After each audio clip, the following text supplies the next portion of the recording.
فاحنا النهارده جراديشار اكد لنا بنسبه 150% ان احنا محتاجين فيرود. الراجل جسد لنا احلى واجمل شبح في الملعب.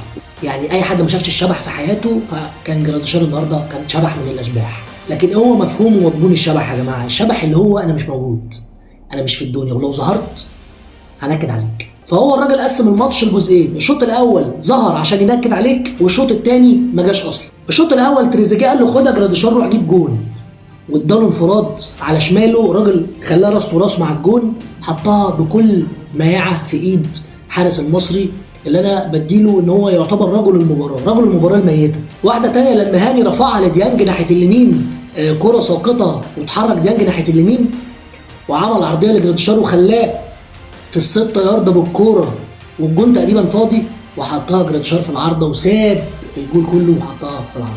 فالحقيقه انا قاعد بتفرج على الماتش ومستغرب يا جماعه، هو الراجل ده ازاي ما غيرش جراديشار لحد دلوقتي؟ ازاي ده مكمل في الملعب كل الدقايق دي؟ والله انا مدرك ان انت ما عندكش اي مهاجم بره، لكن والله لو نزلت اي لعيب هيبقى احسن من جراديشار.